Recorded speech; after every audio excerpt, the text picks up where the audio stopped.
it's so important that he's going to the Philippines at this moment as he's wrapping up the writing of this important encyclical on the environment, because the Philippines is a reminder that climate change affects the poor first and the most, and that's something that he recognizes, and that's so important. This is not a boutique issue. This is not a luxury. This is something that is affecting the most vulnerable people on this planet first, and I think that's what the Pope is really trying to emphasize, and what the people of the Philippines are so eager to show the world.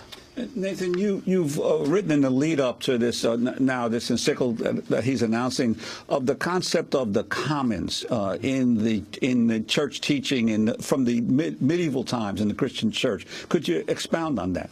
Yeah, absolutely.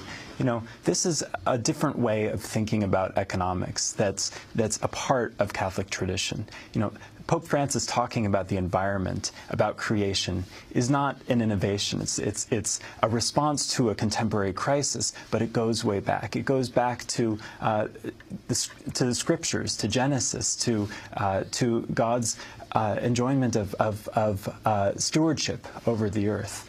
And then in the Middle Ages, a concept was integrally part of Catholic legal tradition, that all things are common, and that all things are the common inheritance of human beings, that property is kind of a subset of that, and that ultimately it's incumbent on all people to protect the planet and to ensure that it is protected for generations to come. The Pope recently had to defend himself against comments that he was communist. Can you explain what happened?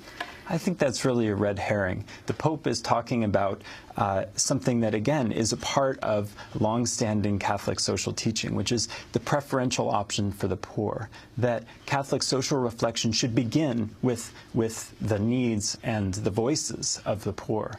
If that's communist, I don't know. There are so many ways in which Pope Francis certainly wouldn't affirm things that traditional, communist Marxist doctrine would affirm about atheism, maybe something about state control.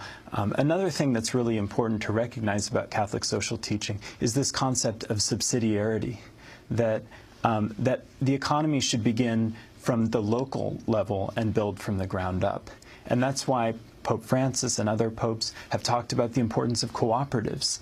Again, this goes to the commons, a kind of economy that is built by the people for their needs, not for the sake of a market, for the sake of short-term profits. And the significance of his choosing an encyclical at this time, what the role of encyclicals within the Catholic Church?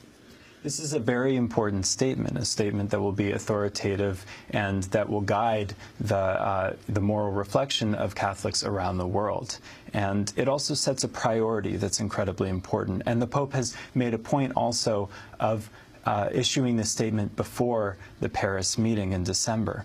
And so he's really intending it not just for Catholics, but for the world, as a statement that this is not just a matter of scientific consensus. This is not merely a debate. This is a matter of moral urgency. Can you talk about Catholics' involvement in the divestment issue, the divestment from fossil fuel industry? Yeah, absolutely. On the one hand, some of our most prominent and vocal Catholics in this country in particular have been very silent on climate change, but that doesn't speak for all Catholics. For instance, the University of Dayton, a Catholic college, recently divested from fossil fuels, announced that they would divest their investments from fossil fuels. A growing number of Catholic orders and institutions are looking to do the same. And one thing that you see when you go around to Catholic convents and monasteries around the country is a growing concern for transforming their own lives, transforming the ways that they operate. You see them growing their own food, using organic methods.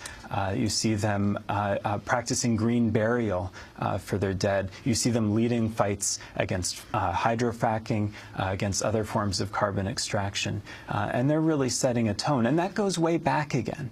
These are traditions that are built on on commitments to the land that they're on. You know, and this goes back to the Middle Ages. They're built around a commitment to that stewardship that, again, goes all the way back to Genesis through the tradition up to today.